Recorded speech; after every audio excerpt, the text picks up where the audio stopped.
ನಮಸ್ಕಾರ, ನೀವು ನೋಡ್ತಾ ಇದ್ದೀರಾ ತೇಜಸ್ ನ್ಯೂಸ್ ಕನ್ನಡ. ನಾನು ನಿಮ್ಮ ಸುಷ್ಮಿತಾ.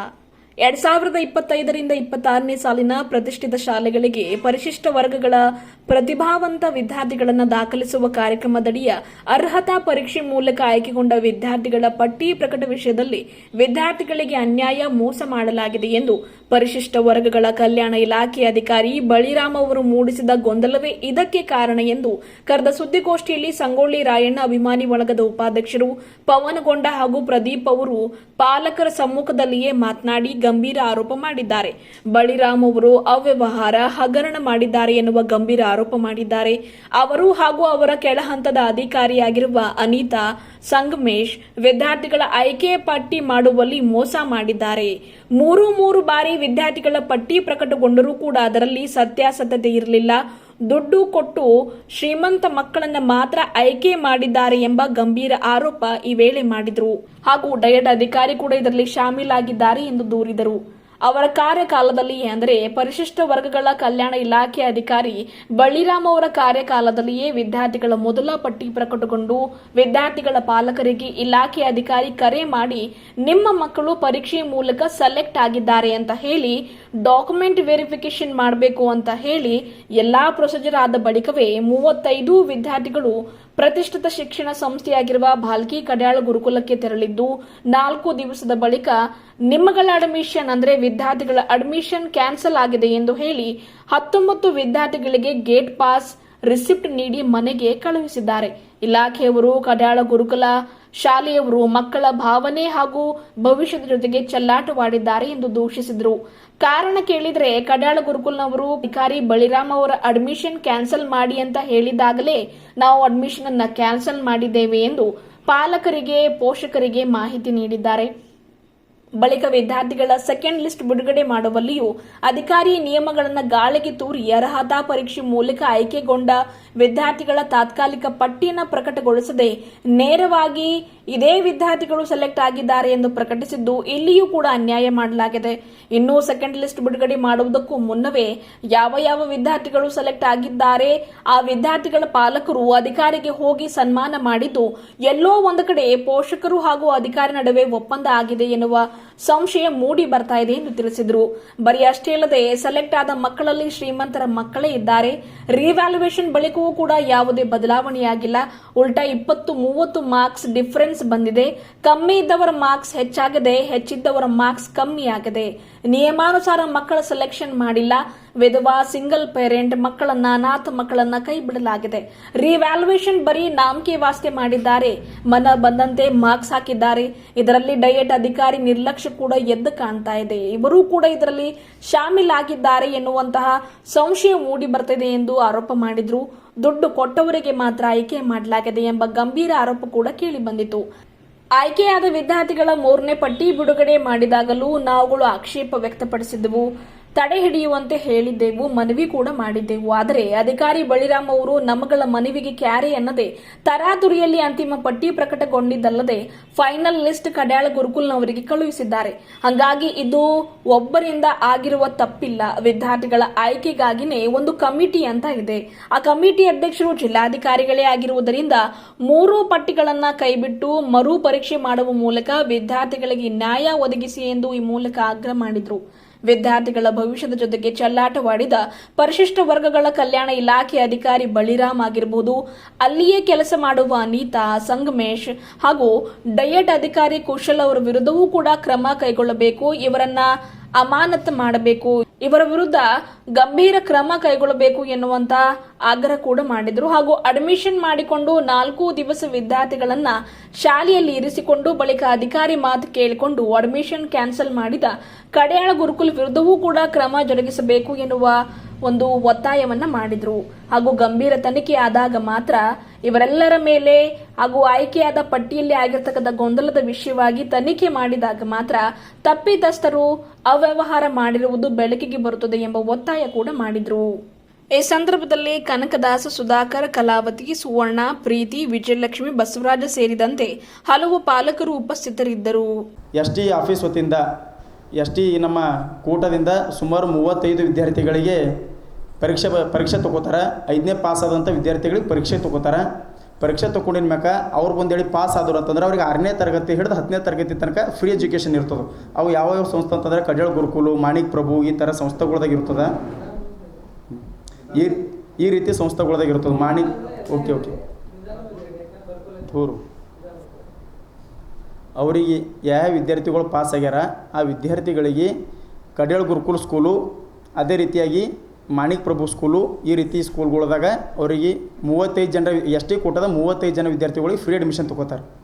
ಬಟ್ ಇಲ್ಲಿ ಎಸ್ ಟಿ ಕೋಟಾದಾಗ 10 ಎಕ್ಸಾಮ್ ತೊಗೊಂಡ್ರೆ ಎಕ್ಸಾಮ್ ತೊಗೊಂಡಿನ ಮ್ಯಾಕ 10 ತಾರೀಕು 6ನೇ ಮಹಿನೆ 2025 10 ತಾರೀಕು 6ನೇ ಮಹಿನೆ 2025 ಅವತ್ತಿನ ದಿವಸ ಫಸ್ಟ್ ಲಿಸ್ಟ್ ಬಿಡುಗಡೆ ಮಾಡ್ಯಾರ.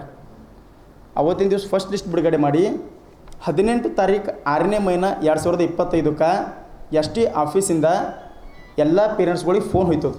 ಎಲ್ಲ ಪೇರೆಂಟ್ಸ್ಗಳಿಗೆ ಏನಂತ ಫೋನ್ ಹಚ್ತಾರೆ ಅಂತಂದ್ರೆ, ನಿಮ್ಮ ಮಕ್ಕಳು ಸೆಲೆಕ್ಟ್ ಆಗ್ಯಾರ, ನಿಮ್ಮ ಮಕ್ಕಳದು ಡಾಕ್ಯುಮೆಂಟ್ ವೆರಿಫಿಕೇಷನ್ ಮಾಡೋದದ, ಅದಕ್ಕಾಗಿ ನಿಮ್ಮ ಮಕ್ಕಳಿಗೆ ಕರ್ಕೊಂಡು ಬರ್ರಿ ಎಸ್ ಟಿ ಆಫೀಸ್ಗೆ ಅಂಥೇಳಿ ಎಸ್ ಟಿ ಆಫೀಸ್ದಿಂದ ಫೋನ್ ಹೋಗ್ತದೆ ಅವ್ರಿಗೆ.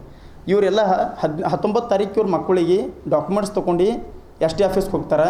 ಫೋನ್ ಹಚ್ಚಿನವ್ರ ಹೆಸರು ಮೇಡಮ್ ಹೆಸರು ಅನಿತಾ ಮೇಡಮ್ ಅಂಥೇಳಿ ಅವ್ರು ಫೋನ್ ಹಚ್ಚಾರ. ಇವ್ರು 19 ತಾರೀಕು ಹೋಗಿ ಡಾಕ್ಯುಮೆಂಟ್ ವೆರಿಫಿಕೇಷನ್ ಮಾಡ್ಕೋತಾರೆ.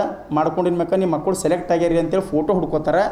ಫೋಟೋ ಹುಡ್ಕೊಂಡು ಅದೇ ರೀತಿಯಾಗಿ ಎಲ್ಲ ವಿದ್ಯಾರ್ಥಿಗಳಿಗೆ 1 by 1 ಅವ್ರದ್ದು ಪೋಷಕರ ಜೊತೆ ಅವ್ರ ಜೊತೆ ಫೋಟೋ ಉಳಿಸ್ಕೊಂಡು ನೀವು ಸೆಲೆಕ್ಟ್ ಆಗಿರ್ರಿ, ನಿಮ್ಮ ಮಕ್ಕಳಿಗೆ ನಾಳೆಗೆ ಹೋಯ್ದು ಕಡ್ಯಾಳ ಗುರುಕುಲ್ದಾಗ ಅಡ್ಮಿಷನ್ ಮಾಡಿರಿ ಅಂಥೇಳಿ ಎಸ್ ಟಿ ಆಫೀಸ್ದಾಗ ಅನಿತಾ ಮೇಡಮ್ ಅವ್ರು ಹೇಳ್ತಾರೆ.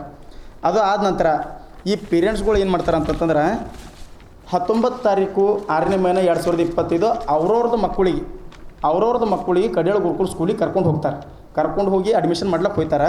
ಅಲ್ಲಿ ಹೋಗಿನ ಮ್ಯಾಕ ಸ್ವತಃ ಕಡ್ಯಾಳ ಸ್ಕೂಲ್ದವ್ರೇ ಏನಂತ ಲೆಟ್ರ್ ಕೊಟ್ರಪ್ಪ ಅಂತಂದ್ರೆ, ನಿಮ್ಮ ಮಕ್ಕಳದು ಟಿ ಸಿ ಇವ್ರ ಮಕ್ಕಳದು ಟಿ ಸಿ ಕೊಡಬೇಕು, ನಮ್ಮ ಸ್ಕೂಲ್ದಾಗ ಇವ್ರದ್ದು ಅಡ್ಮಿಷನ್ ಮಾಡ್ಕೊಳತ್ತಿದ್ದೀವಿ ಅಂಥೇಳಿ ಇದು ರಿಸಿಪ್ಟ್ ಇದು ಕಾಪಿ ಕೊಟ್ರಿ. ಅವರು ಟಿ ಸಿ ತೊಗೊಂಡು ಬರಬಹುದು ಅಂಥೇಳಿ ಇದು ಕಾಪಿ ಕೊಟ್ರಿ. ಯಾರು? ಕಡ್ಯಾಳ ಗುರುಕುಲ್ ಸ್ಕೂಲ್ದವ್ರು. ಅದು ಆದ ನಂತರ ಮತ್ತು ಅದೇ ರೀತಿಯಾಗಿ ಅವರು ಸಿಗ್ನೇಚರ್ ಹುಡುಕೊಟ್ರೆ, ಇವ್ರ ಮಕ್ಕಳಿಗೆ ನೀವು ಅಡ್ಮಿಷನ್ ಮಾಡ್ಲಿಕ್ಕೆ ನಮ್ಮಲ್ಲಿ ಅಡ್ಮಿಷನ್ ಮಾಡ್ಕೊಳಕ್ಕೆ ಇವ್ರದ್ದು ನೀವು ಟಿ ಸಿ ಕೊಡ್ರಿ ಅಂಥೇಳಿ ಸ್ವತಃ ಅವರೇ ಕಡ್ಯಾಳ ಗುರುಕುಲ್ದವರೇ ಸಿಗ್ನೇಚರ್ ಹೊಡೆದು ಒಂದು ರಿಸಿಪ್ಟ್ ಕೊಟ್ಟಾರೆ.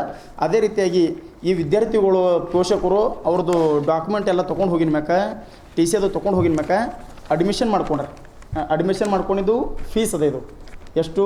5 ರೂಪಾಯಿ ಕಾಪಿ ಫೀಸ್ ಅದ ನೋಡ್ರಿ. ಇದು ಎಲ್ಲಿ? ಕಡ್ಯಾಳ ಗುರುಕುಲ್ದಾಗ 5 ರೂಪಾಯಿ ಕೊಟ್ಟಿದ್ದು ಕಾಪಿ ಇದು ರಿಸಿಪ್ಟ್ ಅದ. ಮತ್ತು ಅದೇ ರೀತಿಯಾಗಿ ಅವ್ರ ಆಧಾರ್ ಕಾರ್ಡ್ ಮೇಲೆ ಸೈನ್ ಹೊಡೆದಾರಿಕ ಏನಂತ ಅನುಮತಿಸಲಾಗಿದೆ, ಕಡ್ಯಾಳ ಗುರುಕುಲ್ದಾಗ ಅಡ್ಮಿಷನ್ ಸಲಿಂದ ಅನುಮತಿಸಲಾಗಿದೆ ಅಂತೇಳಿ ಕಡ್ಯಾಳ ಗುರುಕುಲ್ದವ್ರು ಸ್ವತಃ ಸೈನ್ ಹೊಡೆದು ಕೊಟ್ಟಾರ, ಅಡ್ಮಿಷನ್ ಮಾಡ್ಕೊಂಡ್ರೆ. ಮತ್ತು ಅಲ್ಲಿ ಅಡ್ಮಿಷನ್ ಮಾಡಿಂದು 200 ರೂಪಾಯಿ ಫೀಸ್ ಅದ. ಅದು 200 ರೂಪಾಯಿ ಫೀಸ್ ಫೋನ್ಪೇ ಮಾಡ್ಯಾರ. ಅವ್ರ ನಂಬರ್ ಕಡ್ಯಾಳ ಗುರುಕುಲ್ ಸಂಸ್ಥೆಗೆ ಫೋನ್ಪೇ ಮಾಡ್ಯಾರ. ಯಾರ ನಂಬರ್ದಿಂದಪ್ಪ ಅಂತಂದ್ರೆ ಕನಕದಾಸ್ ಅಂಥೇಳಿ ನೀವು ನಮ್ಮ ಪೋಷಕರು ಹರ, ಇವ್ರ ನಂಬರ್ದಿಂದು ಕಡ್ಯಾಳ ಗುರುಕುಲ್ ಸಂಸ್ಥೆಗೆ 205 ರೂಪಾಯಿ ಫೀಸು. ಅದೇ ರೀತಿಯಾಗಿ 5 ರೂಪಾಯಿ ಅದು ರಿಸಿಪ್ಟ್ದು ಫೀಸು. 205 ರೂಪಾಯಿ ಟೋಟಲ್ ಅಡ್ಮಿಷನ್ ಮಾಡ್ಕೊಳಕ್ಕೆ. ಎಲ್ಲಿ? 19 ತಾರೀಕು ಕಡ್ಯಾಳ ಗುರುಕುಲ್ದಾಗ ಹೋಗಿ ಅಡ್ಮಿಷನ್ ಮಾಡ್ಯಾರ. ಅದು ಫೋನ್ಪೇ ಮಾಡಿರುವಂಥ ಕಾಪಿ.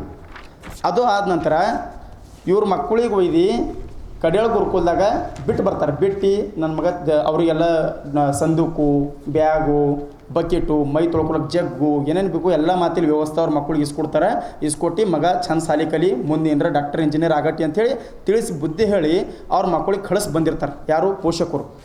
ಅದು ಆದ ನಂತರ ಒಂದು 2 ದಿವಸ 3 ದಿವಸ ಕಳೆದ ನಂತರ ಕಡ್ಯಾಳ ಗುರುಕುಲದಿಂದ ಸರ್ ಫೋನ್ ಹಚ್ತಾರೆ ಪೋಷಕರಿಗೆ. ಏನಂತ?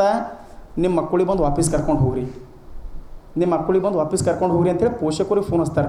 ಪೋಷಕರು ಪರೇಶಾನ್ ಆಗ್ತಾರೆ. ಇವರೇ ನಮ್ಗೆ ಅಡ್ಮಿಷನ್ ಮಾಡ್ಲಿಕ್ಕೆ ಹಚ್ಚಾರ, ಮತ್ತು ನಿಮ್ಮ ಮಕ್ಕಳು ಸೆಲೆಕ್ಟ್ ಆಗಿರ ಅಂತೇಳಿ ಫೋನ್ ಹಚ್ಚಿ ಕರ್ದಾರೆ ಕಡ್ಯಾಳ ಗುರುಕುಲ್ದವರು. ನೀವೇ ಕರೆದಿರಲ್ಲ ರೀ ಸರ್, ಮತ್ತು ಈಗ ಯಾಕೆ ತೊಗೊಂಡು ಹೋಗಂತಲತ್ತೀರಿ ಅಂದ್ರೆ, ಇಲ್ಲರಿ ನಮಗೆ ಎಸ್ ಟಿ ಅಧಿಕಾರಿ ಆದಂಥ ಬಳಿರಾಮ್ ಅವರು ಪರ್ಮಿಷನ್ ಕೊಡ್ಲತ್ತಿಲ್ಲ.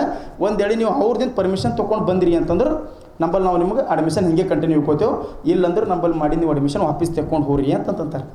ಯಾರಿಗೆ? ಈ ಪೇರೆಂಟ್ಸ್ಗಳು ಅವತ್ತಿನ ದಿವಸ ಅವ್ರ ಮಕ್ಕಳಿಗೆ ವಾಪಸ್ ಕರ್ಕೊಂಡು ಬರ್ಲಿಕ್ಕೆ ಹೋಗಿನ ದಿನ ಕಡ್ಯಾಳ ಗುರುಕುಲ್ದಾಗ ಗೇಟ್ ಪಾಸ್ ಸುದ್ದೇ ಕೊಟ್ಟಾರೆ. ಇದು ಗೇಟ್ ಪಾಸ್ ಕೊಟ್ಟಿದ್ದದ ನೋಡ್ರಿ. ಅವ್ರು ಗೇಟ್ ಪಾಸ್ ಕೊಟ್ರೆ ಇಲ್ಲಿ ಕಡ್ಯಾಳ ಗುರುಕುಲ್ದಾಗ ಹೋಗಿದ್ದು. ಇದ್ರೊಳಗೆ ಡೇಟ್ ಎಲ್ಲ ನಿಮಗೆ ಆಮೇಲೆ ಕೊಡ್ತೀನಿಲ್ಲ ರಿಸಿಪ್ಟು. ಆಮೇಲೆ ಪೇರೆಂಟ್ಸ್ ಏನು ಮಾಡ್ತಾರೆ, ಮಕ್ಕಳಿಗೆ ಕರ್ಕೊಂಡು ಬರ್ಲಿಕ್ಕೆ ಕಡ್ಯಾಳ ಗುರುಕುಲ್ಗೆ ಹೋಗ್ತಾರೆ. ಸರ್ ಯಾಕ್ರಿ ಹಿಂಗೆ ಯಾಕೆ ಮಾಡ್ಲತ್ತೀರಿ, ನಮ್ಮ ಮಕ್ಕಳಿಗೆ ಕೊಡ್ಸರು ಅಂತಂದ್ರೆ, ಇಲ್ಲರಿ ಎಸ್ ಟಿ ಆಫೀಸರ್ ಪರ್ಮಿಷನ್ ಕೊಡೋದು ಹೋಗಿಲ್ಲತ್ತಂದ್ರೆ, ಆಯಿತು ಠೀಕ್ ಅದ ಸರ್ ಕಳಿಸ್ತೀರಿ ಅಂತೇಳಿ ಸುಮಾರು 4 ದಿನ ಮಕ್ಕಳಿಗೆ ಅಲ್ಲೇ ಇಕ್ಕೊಂಡು ಅಡ್ಮಿಷನ್ ಮಾಡಿದ ಮ್ಯಾಗ ಮಕ್ಕಳು ಇಕ್ಕೊಂಡು ವಾಪಸ್ ಕಳ್ಸಿನ ಮ್ಯಾಕ ನನಗೆ ಅನಿಸ್ತದ ಕಡ್ಯಾಳ ಗುರುಕುಲದವ್ರೆ ನಿಮ್ಗೆ ಏನಾದರೂ ಮಾನವೀಯತೆ ಅದಾನ, ನಿಮ್ಗೆ ಏನಾರ ಮಾನವೀಯತೆ ಅದಾನ, ನಿಮ್ಗೆ ಏನಾದರೂ ಕರುಣೆ ಎಂಬುದು ಅದಾನ. ಅದೇ ರೀತಿಯಾಗಿ ನಿಮ್ಮ ಮಕ್ಕಳು ಇರ್ತಿರು, ನಿಮ್ಮ ಮಕ್ಕಳಿಗೆ ಹೋಗಿ ಎಲ್ಲೋ ಒಂಥರ ಅಡ್ಮಿಷನ್ ಮಾಡಿ ಯಾವುದೋ ಒಂದು ಸ್ಕೂಲ್ದವ್ರಿಗೆ ಬರ್ರಿ ನಿಮ್ಮ ಮಗ ಸೆಲೆಕ್ಟ್ ಆಗಿ ಅಂತ ಕರೆದಿ ಮತ್ತು ಆಮೇಲೆ ನಿಮ್ಮ ಮಗನಿಗೆ ವಾಪಸ್ ಕರ್ಕೊಂಡು ಹೋರಿ ಅಂತಂದ್ರೆ ನಿಮ್ಮದು ಒಂದು ಅಷ್ಟು ದೊಡ್ಡದು ಶಿಕ್ಷಣ ಸಂಸ್ಥೆ ಅದ. ನಿಮ್ಗೆ ಏನಾದರೂ ಎಂಬುದು ಕರುಣೆ ಅದಾನ, ನಿಮ್ಮಲ್ಲಿ ಏನಾದರೂ ಎಂಬುದು ಮಾನವೀಯತೆ ಅದಾನ.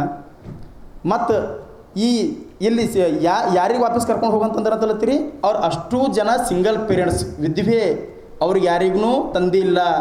19 ಜನ ಹುಡುಗರು ನಮ್ಮ ಜೊತೆ 19 ಜನ ವಿದ್ಯಾರ್ಥಿಗಳರ, ಅವ್ರಿಗೆ ಯಾರಿಗೂ ತಂದೆ ಇಲ್ಲ. ಆಮೇಲೆ ಪೇರೆಂಟ್ಸ್ ಏನು ಮಾಡಿದ್ರು ಅಂತಂದ್ರೆ ಎಸ್ ಟಿ ಆಫೀಸ್ಗೆ ಬಂದರು, ಬಳಿರಾಮ್ ಸರ್ ಹತ್ರ ಬಂದರು.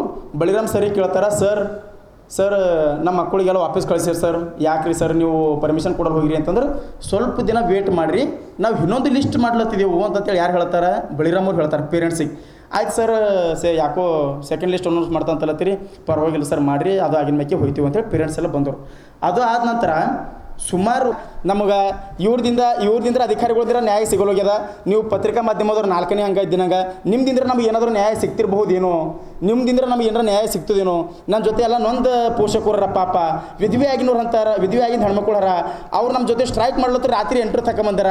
ಜಿಲ್ಲಾಧಿಕಾರಿ ಅವ್ರಿಗೆ ಮೆಮೊಡಮ್ ಕೊಡ್ಲಾಕ ರಾತ್ರಿ 8 ತಕ ನಿಂತಿದ್ದೀವಿ ನಾವು ಸುಮಾರು. ಅವ್ರ ಪಾಪ ಅವರು ಸಿಂಗಲ್ ಆಗಿ ಅವ್ರಿಗೆ ರಾತ್ರಿ 8-9 ಬಸ್ ವ್ಯವಸ್ಥೆ ಇರಲ್ಲ, ಅಂಥವ್ರಿಗೆಲ್ಲ ಪಾಪ ನಾವು ಟೂ ವೀಲರ್ ವ್ಯವಸ್ಥೆ ಮಾಡಿ ಮತ್ತು ಕಾರಿನ ವ್ಯವಸ್ಥೆ ಮಾಡಿ ನಾವು ಹೋಗಿಬಿಟ್ಟು ಬಂದಿದ್ದೆವು. ನಮಗೇನೋ ಒಂದು ಕರುಣೆ ಅಂತ ಅನಿಸ್ಲತ್ತದ, ನಿಮಗೆ ಯಾಕೆ ಕರುಣೆ ಇಲ್ಲ? ಅದಕ್ಕಾಗಿ ನಾನು ಜಿಲ್ಲಾಧಿಕಾರಿಯವರೇ ಮತ್ತು ಅದೇ ರೀತಿಯಾಗಿ ಮಾನ್ಯ ಜಿಲ್ಲಾ ಉಸ್ತುವಾರಿ ಸಚಿವರೇ, ಅದೇ ರೀತಿಯಾಗಿ ಮಾನ್ಯ ಕಮಿಷನರ್ ಅವರೇ, ನಿಮಗೆಲ್ಲ ನಾನು ವಿನಂತಿ ಮಾಡ್ತಾ ಇದ್ದೀನಿ. ಇದು ನಿಮಗೂ ಸುದ್ದಿ ಮುಟ್ತದೆ. ಇಲ್ಲಿ ಏನು ನಮ್ಮ ಜೊತೆ ನೊಂದ ವಿದ್ಯಾರ್ಥಿಗಳಾರ ಸುಮಾರು 19 ಜನ, ಅವರಿಗೆಲ್ಲ ನೀವು ನ್ಯಾಯ ಒದಗಿಸ್ಕೊಡ್ತೀರಿ. ಮತ್ತು ಅದೇ ರೀತಿಯಾಗಿ ನಮಗೆ ಬಳಿರಾಮ್ ಅವ್ರು ಹೇಳ್ಯಾರ 19 ಜನರಿಗೆ ಆಗಲ್ರಿ, ಒಂದು 10 ಜನರಿಗೆ ನಾವು 100% ಇಸ್ಕೊಡ್ತೇವೆ ಅಂತೇಳಿ ಅವ್ರು ನಮ್ಗೆ ಯಾವುದೇ ರೀತಿಯ ಹಿಂಬರ ಕೊಟ್ಟಿಲ್ಲ, ಬಾಯಿ ಮಾತೇಳಿ ಹೇಳ್ಯಾರ. ಬಟ್ ನೀವು ಹೇಳಿದ ಪ್ರಕಾರ ನೀವೇ ನಡ್ಕೋರಿ ಮಾನ್ಯ ಬಳಿರಾಮ್ ಸರ್ ಅವರೇ, ನೀವು ಹೇಳಿರಿ 10 ಜನರಿಗೆ ನ್ಯಾಯ ಇಸ್ಕೊಡ್ತೀನಿ ಅಂತೇಳಿ. 10 ಜನರಿಗೆ ನ್ಯಾಯ ಇಸ್ಕೊಡ್ರಿ ಅಂತೇಳಿ ನಾ ಬಳಿರಾಮ್ ಅವರೇ ನೀವು ನ್ಯಾಯ ಕೊಡ್ತೀರಿ ಅಂತೇಳಿ ನನಗೆ ಭರೋಸೆ ಇತ್ತು. ಬಟ್ ನೀವು ಯಾವಾಗ ನನಗೆ ವಾಟ್ಸಪ್ದಾಗ ನೀವು ನನಗೆ ಮೆಸೇಜ್ ಹಾಕಿ ನಾ ಅನೌನ್ಸ್ ಮಾಡೋ ಟೈಮ್ನಾಗ ನೀವು ನನಗೆ ವಾಟ್ಸಪ್ದಾಗ ಮೆಸೇಜ್ ಹಾಕಿಲ್ಲಲ್ಲ, ಅವಾಗೇ ನನಗೆ ನಿಮ್ಮ ಮೇಲಿಂದ ಭರೋಸೆ ಹೋಗ್ಯದ. ನೀವು ನಮಗೆ ಭರೋಸೆ ಇಸ್ಕೊಡಲ್ರಿ, ನೀವು 100% ಇದ್ರೊಳಗೆ ಫ್ರಾಡ್ ಮಾಡಿರಿ. ಇದು ತನಿಖೆ ಆಗಬೇಕು. ಯಾವ ರೀತಿ ತನಿಖೆ ಆಗಬೇಕು ಅಂತಂದ್ರೆ ಇದು ಭಾಳ ದೊಡ್ಡ ಪ್ರಮಾಣದ ತನಿಖೆ ಆಗಬೇಕು. ಮತ್ತೊಂದು ಇದ್ರೊಳಗೆ ಒಂದು ಕೇಳಿ ಹೊಂಟದ ಏನಂತಪ್ಪ ಅಂತಂದ್ರೆ, ಅಧಿಕಾರಿಗಳು ಪೇರೆಂಟ್ಸ್ಗಳ ಹತ್ರ 1 ಲಕ್ಷ ರೂಪಾಯಿ ತೊಗೊಂಡು ಡೂಪ್ಲಿಕೇಟ್ ಮಾರ್ಕ್ಸ್ ಹಾಕ್ಕೊಟ್ಟಾರ ಅಂಥೇಳಿ ಸುದ್ದಿ ಹೊಂಟದ ಹೊರಗೆ. ಅದು ಒಂದೇಳಿ ನಿಮಗೆ ಪ್ರೂಫ್ ಬೇಕು ಅಂತಂದ್ರೆ ನಾವು ನಂಬರ್ ಕೊಡ್ತೇವೆ, ಯಾರ್ದು ಫೋನಿಗೆ ಯಾರ್ದು ಪೇರೆಂಟ್ಸ್ಗಳು ಫೋನ್ ಹಚ್ಚಿ ಹೇಳ್ಯಾರ 1 ಲಕ್ಷ ರೂಪಾಯಿ ಕೇಳತ್ತೀರಿ ಅಂಥೇಳಿ ಅವನು ನಿಮಗೆ ನಾವು ಮಾಹಿತಿ ಕೊಡ್ತೇವೆ. ಇದ್ರೊಳಗೆ 1 ಲಕ್ಷ ರೂಪಾಯಿ ಅವ್ಯವಹಾರ ಆಗ್ಯದಂತ. ಅದ್ರ ಸಲಿಂದು ತಾವು ತನಿಖೆ ಮಾಡಿಸ್ರಿ, ತನಿಖೆ ಮಾಡಿ ಈಗ ಮರು ಎಕ್ಸಾಮ್ ಮಾಡಿಸ್ರಿ. ಏನು 35 ಜನ ಇದೆ, ಎಷ್ಟು ಜನ ಅಪ್ಲಿಕೇಶನ್ ಹಾಕಿರಲ್ಲ ನಿಮ್ಮಲ್ಲಿ, ಅಷ್ಟು ಜನ ವಿದ್ಯಾರ್ಥಿಗಳಿಗೆ ರೀ ಎಕ್ಸಾಮ್ ಮಾಡಿಸಿ. ಈ ಡೈಟ್ದವ್ರು ಕೈದಾಗ ಕುಡ್ಲಕ್ಕೆ ಹೋಗ್ಬೇಡ್ರಿ. ಡೈಟ್ದವರು ಇಲ್ಲಿಗಲ್ ಮಾಡೋರು ಹರ, ಡೈಟ್ದವರು ಇಷ್ಟು ಡೇಂಜರ್ ಅವರು. ಯಾವುದೇ ತರಹ ಗರೀಬ್ ವಿದ್ಯಾರ್ಥಿಗಳಿಗೆ ಅವ್ರು ನೋಡಪ್ಲೆ ಕಾಣಲ್ಲ, ಯಾಕೋ ಸೌಕರ ಮಂದಿಗೆ ಅವರು ಬೆಲೆ ಕೊಡಪ್ಲೆ ಕಾಣಿಸ್ತಾರೆ. ಅದಕ್ಕೆ ಅವರು ಫ್ರಾಡ್ ಮಾಡ್ಲತ್ತಾರ. ಅವರು OMR ಶೀಟ್ ಮಾಡಲು ಹೋಗ್ಯಾರ. OMR ಶೀಟ್ ಮಾಡಿಸಿ ಒಂದು ಒಳ್ಳೆ ರೀತಿ ಶಿಕ್ಷಣಾಧಿಕಾರಿಗಳು ಕೈದಾಗ ಕೊಟ್ಟು ಒಳ್ಳೆ ರೀತಿ ಶಿಕ್ಷಕರ ಕೈದಾಗ ಎಕ್ಸಾಮ್ ಕರೆಕ್ಷನ್ ಮಾಡ್ಲಿಕ್ಕೆ ಕೊಡ್ರಿ, ವ್ಯಾಲ್ಯೂಯೇಷನ್ ಮಾಡ್ಲಿಕ್ಕೆ ಕೊಡ್ರಿ ಅಂತೇಳಿ ನಾನು ವಿನಂತಿ ಮಾಡ್ಕೊಳ್ತೀನಿ. ಮತ್ತೊಂದು ಮಾತು ಹೇಳೋಕ್ಕೆ ಇಷ್ಟಪಡ್ತೀನಿ. ಕೊನೆಯದಾಗಿ ಮಾನ್ಯ ಕಡ್ಯಾಳ ಗುರುಕುಲದವ್ರಿಗೆ ನಾವು ಫೋನ್ ಹಚ್ಚಿ ಕೇಳಿದೆವು, ಸರ್ ನೀವು ನಮ್ಗೆ ಕರೆದಿರಲ್ಲ ರೀ ಸರ್, ನಮ್ಮ ಮಕ್ಕಳಿಗೆ ಅಡ್ಮಿಷನ್ ಮಾಡ್ಕೊಳಕ್ಕೆ ಫಸ್ಟ್ ಲಿಸ್ಟ್ ಆಗಿನ ಮ್ಯಾಕ ಮತ್ತು ನಿಮ್ಗೆ ಯಾರು ಹಾಕಿರಿ ಅಂತಂದ್ರೆ ST ಆಫೀಸಿಂದ ಹಾಕಿರಿ ಅಂತ ಅಂದರು.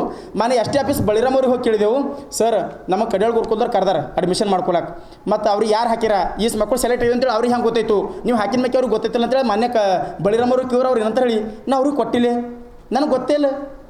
ಎಷ್ಟು ತಾರೀಕು 18 ತಾರೀಕು ಕೊಟ್ಟರೆ ಅವ್ರಿಗೆ ನಾವು ಡಾಕ್ಯುಮೆಂಟ್ ವೆರಿಫಿಕೇಷನ್ ಮಾಡ್ಲಿಕ್ಕೆ ಬಂದಿದ್ದು 18 ತಾರೀಕು ಕೊಟ್ಟರೆ 19 ತಾರೀಕಿಗೆ ನಾವು ಹೋಗಿ ಕೇಳಿದೆವು. 19 ತಾರೀಕಿಗೆ ಹೋಗಿ ಅಡ್ಮಿಷನ್ ಮಾಡಿದೆವು. ಮತ್ತೆ 2-3 ದಿನ ಬಂದು ವಾಪಸ್ ಕಳ್ಸಿದ ಮ್ಯಾಕೆ ಬಳಿರಾಮ್ ಅವ್ರಿಗೆ ಕೇಳಿದ ಮ್ಯಾಕೆ ನಾವು ಕೊಟ್ಟಿಲ್ಲ ಅವ್ರಿಗೆ. ಅವ್ರ ಬಳಿ ಹ್ಯಾಂಗ್ ಲಿಸ್ಟ್ ಹೋಯ್ತು ನನಗೆ ಗೊತ್ತಿಲ್ಲ ಅಂತಾರೆ. ಮಾನ್ಯ ನೀವು ಒಂದು ST ಆಫೀಸರ್ ದೊಡ್ಡ ಅಧಿಕಾರಿಯಾಗಿ ನೀವು ಇನ್ಚಾರ್ಜ್ ಇದ್ದಿನ ಮೇಲೆ ನಿಮ್ಮ ಮೇಲೆ ಬದಲು ಮಾಡ್ತಾರ. ಅವ್ರು ಯಾರು ಮಾಡಿರೋ ಅವ್ರ ಮೇಲೆ ನೀವು ತನಿಖೆ ಮಾಡಿಸ್ರಿ, ಕಡ್ಯಾಳ ಗುರುಕುಲದವ್ರ ಮೇಲೆ ನೀವು FIR ಮಾಡಿಸ್ರಿ.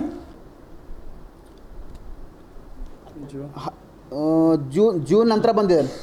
ಬಟ್ ಹಳೆ ಜಿಯೋ ಪ್ರಕಾರ ಆ ಒಂದು ಅಧಿಕಾರ ಮಾಡಿರ್ತಾರೆ ಏನಂತಂದರೆ 80% ಸಿಂಗಲ್ ಪೇರೆಂಟ್ಸ್ ಆಗಲಿ, ಕೋವಿಡ್ದಲ್ಲಿ ಮರಣ ಹೊಂದಿದ ತಂದೆ ತಾಯಿ ಮಕ್ಕಳಾಗಲಿ, ಅದೇ ರೀತಿ ಅಂಗವಿಕಲ ಮಕ್ಕಳು, ಎಕ್ಸ್ ಆರ್ಮಿ, ಆಮೇಲೆ ಆರ್ಮಿ ಮಕ್ಕಳು, ಈ ಥರ ತೊಗೊಂಡು ಅವ್ರು ಜಿಯೋ ಪ್ರಕಾರ ಮಾಡಿದಿರ್ತಾರೆ. ಅದರಲ್ಲಿನೂ ಏನು ಏರಾಪೇರಿ ಆಗಿದೆ ಅಂತಂದರೆ ಇಲ್ಲಿ ಮೆರಿಟ್ದಲ್ಲಿ 20% ತೊಗೋಬೇಕು. ಆ 20% ತೊಗೊಂಡಾಗ 89 ಆಮೇಲೆ 86, 87 ಈ ಥರ ವಿದ್ಯಾರ್ಥಿಗಳು ಮಾರ್ಕ್ಸ್ ತೊಗೊಂಡಿದ್ದಾರೆ. ಆ ಒಂದು 20% ಎಷ್ಟು ಜನ ತೊಗೊಂಡಿದ್ದಾರೋ ಅಷ್ಟು ಜನ ಎಲ್ಲ ಫ್ರಾಡ್ ಇದ್ದಾರೆ.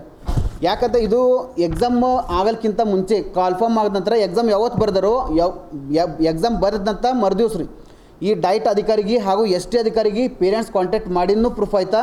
ಆ ಕಾಂಟ್ಯಾಕ್ಟ್ ಮಾಡಿದ ಏನು ಮಾಡಿದ್ರೆ ವಾಟ್ಸಪ್ ಚಾಟ್ ಮಾಡಿದ್ದಾರೆ. ಇವರು ಡಾಕ್ಯುಮೆಂಟ್ಸ್ ಹಾಲ್ಟಿ ಇಟ್ಟು ಪೂರ್ತಿ ಏನು ಮಾಡಿದ್ದಾರೆ ಅಂತಂದರೆ ಆ ಡೈಟ್ ಅಧಿಕಾರಿ ಈಗಲೂ ತನಿಖೆ ಮಾಡಿದರೆ ಡೈಟ್ ಅಧಿಕಾರಿಯ ಒಂದು ವಾಟ್ಸಪ್ದಲ್ಲಿ ಈಗಲೂ ಸಿಗ್ತದೆ. ಅವರು ಡಿಲೀಟ್ ಮಾಡಿದ್ರು ಹಿಂದಿನ 10 ವರ್ಷ ಆದ್ರೂ ತನಿಖೆ ಮಾಡಿದ 100% ಸಿಗ್ತೈತೆ ರೀ. ಆ ಡೇಟ್ 10/6 ಎಕ್ಸಾಮ್ ಯಾವತ್ತು ಮುಗಿದಿದೋ ಅಲ್ಲಿಂದ 5 ದಿವಸ ಒಳಗಾಗಿ ಆ ಡೈಟ್ ಅಧಿಕಾರಿ ಹಾಗೂ ST ಅಧಿಕಾರಿಯ ಒಂದು ವಾಟ್ಸಪ್ ಚೆಕ್ ಮಾಡಿದಾಗ ಆಮೇಲೆ ಅವ್ರು ಫೋನ್ಪೇ ಚೆಕ್ ಮಾಡಿದಾಗ ಪೇರೆಂಟ್ಸ್ ಅಮೌಂಟ್ ಹಾಕಿದ 1 ಲಕ್ಷ ಅದನ್ನು ಪ್ರೂಫ್ ಆಯ್ತಾ. ಸ್ಕ್ರೀನ್ಶಾಟ್ನು ವಾಟ್ಸಪ್ ಪ್ರೂಫ್ ಆಯ್ತು. ನಾನು ಕಣ್ಣಾರೆ ನೋಡಿದ್ದು ಅದು ಪ್ರೂಫ್ ಆಯ್ತು. ಆ ಒಂದು ಅವರು ಹಾಲ್ಟಿಟ್ ಹಾಕಿದ್ನು ಅವರು ವಾಟ್ಸಪ್ದಲ್ಲಿ ಸಿಗ್ತಾಯಿತ್ತು. ಆ ವಾಟ್ಸಪ್ದಲ್ಲಿ ಈ ತನಿಖೆ ಮಾಡಿದಾಗ ಮಾತ್ರ ಅಲ್ಲಿ ಸಿಗ್ತಾಯಿತ್ತು. ಇಲ್ಲಾಂತಂದ್ರೆ ತನಿಖೆ ಮಾಡಲಿಲ್ಲ ಅದು ಹೀಗೆ ನಡೀತಾ ಇರ್ತೈತಂದ್ರೆ ಪ್ರತಿ ವರ್ಷ ಹೀಗೆ ಮಾಡ್ತಾಯಿದ್ರು. ಯಾಕಂದರೆ ಎಕ್ಸಾಮ್ ತೊಗೋದು ಕಾಟಾಚಾರಕ್ಕೆ ಮಾತ್ರ ಅಷ್ಟೇ ರೀ. ಈ ವರ್ಷ ಯಾಕೆ ಸಿಕ್ಬಿದ್ದಾರೆ ಅಂತಂತಂದರೆ 2 ಲಿಸ್ಟ್ ಮಾಡಿದಾಗ ಮಾತ್ರ ಅಲ್ಲಿ ಸಿಕ್ಬಿದ್ದಾರೆ. ಆಮೇಲೆ ಒಂದು ವಿದ್ಯಾರ್ಥಿಗೆ ನಾನು ಚೆಕ್ ಮಾಡಿದ ಪ್ರಕಾರ ಅವನಿಗೆ ಕನ್ನಡ ಶುದ್ಧ ಓದಕ್ಕೆ ಬರೋಂಗಿಲ್ಲ. ಅವನಿಗೆ ಎಷ್ಟು 88 ಮಾರ್ಕ್ಸ್ ಕೊಟ್ಟಿದ್ದಾರೆ. ಆ ವಿದ್ಯಾರ್ಥಿ ಹೆಸರು ಹೇಳೋಕ್ಕೆ ಇಷ್ಟಪಡಲ್ಲ. ಬಟ್ ತನಿಖೆ ಮಾಡಿದಾಗ ನನಗೆ ಸಂಪರ್ಕ ಮಾಡಿದವ್ರು ನಾನು 100% ಆ ವಿದ್ಯಾರ್ಥಿ ಹೆಸರು ಹೇಳಕ್ಕೆ ಇಷ್ಟಪಡ್ತೀನಿ. ಅಲ್ಲಿ ಡೈಟ್ ಒಂದು ಅಧಿಕಾರಿಗೆ ಕಾಂಟ್ಯಾಕ್ಟ್ ಮಾಡಿದಾಗ ಎಲ್ಲ ಅವ್ರು ಹೇಳಿದ ಪ್ರಕಾರ ರೆಕಾರ್ಡ್ ಬಿ ಐತಾ. ST ಅಧಿಕಾರಿ ಏನು ಮಾತಾಡಿದ ಅದನ್ನು ರೆಕಾರ್ಡ್ ಇದ್ದ. ST ಅಧಿಕಾರಿ ಏನಂತಾರೆ ಬಳಿರಾಮ್ ಅವ್ರು ಅಂತಂತಂದರೆ ನಾನೇ ನಮ್ಮ ಕಡೆಯಿಂದ ಒಂದು 3 ಹುಡುಗರು ವಿದ್ಯಾರ್ಥಿ ತಪ್ಪಾಗಿದೆ ಅದು ಮಿಸ್ ಆಗಿ ಹೋಗಿದೆ ಅಂತ. ಬಟ್ ಮಿಸ್ ಆಗಿದೆ ಅಂತ ನೀವು ಅಧಿಕಾರಿ ಅಲ್ಲಿ ಕೂಡೋದೇನು ಜವಾಬ್ದಾರಿ ಸ್ಥಾನ ಏನದ ಅಂತ ನನಗೆ ಒಂದು ಕ್ವಶನ್ ಮಾರ್ಕ್. ಆಮೇಲೆ ಅದು ಬೇರೆ ವಿದ್ಯಾರ್ಥಿ ಮೇಲೆ ಈ ಥರ ಅನ್ಯಾಯ ಆಗ್ತದೆ ಅಂತಂದ ಮೇಲೆ ಇವರು ಆ ಒಂದು ಸ್ಥಾನಕ್ಕೆ ಇರೋಕ್ಕೂ ಪರಿಪೂರ್ಣ ಇಲ್ಲ ಅಂತ ಹೇಳೋಕ್ಕೆ ಇಷ್ಟಪಡ್ತೀನಿ. ಅದೇ ರೀತಿ ಫಸ್ಟ್ ಲಿಸ್ಟ್ ಆದ ನಂತರ ಏನು ಮಾಡಿದ್ರೆ ಸ್ವಲ್ಪ ದಿವಸ ಸ್ಟೇ ಮಾಡಿದ ನಂತರ ಟೋಟಲ್ ಅಷ್ಟು ಅದರಲ್ಲಿ ಒಂದು 4-5 ಹುಡುಗರು ಅಡ್ಮಿಷನ್ ಮಾಡಿ 4 ದಿನ ಕ್ಲಾಸಿಗೆ ಹೋಗಿರ್ತಾರೆ. TC ಇನ್ನು ಆಗಿನ್ನೂ ಪ್ರೂಫ್ ಐತ್ರಿ. ಇವ್ರಿಗೆ ಕಾಂಟ್ಯಾಕ್ಟ್ ಮಾಡಿದಾಗ ಏನು ಮಾಡಿದ್ದಾರೆ ಅಂತಂತಂದರೆ ನಾವು ಅವ್ರಿಗೆ ಮೇಲೆ ಹಾಕಿಲ್ಲ ಅಂತ ಹೇಳ್ತಾರೆ. ಅವ್ರಿಗೆ ಕಾಂಟ್ಯಾಕ್ಟ್ ಮಾಡಿದಾಗ ಮೇಲ್ ಹಾಕಿ ನಮ್ಮಲ್ಲಿ ಪ್ರೂಫ್ ಅದ ಅಂತ ಹೇಳ್ತಾರೆ. ಬಟ್ ಅವ್ರದ್ದು ಏನು ವ್ಯವಹಾರ ಆಗ್ಯದೋ ಗೊತ್ತಿಲ್ಲ.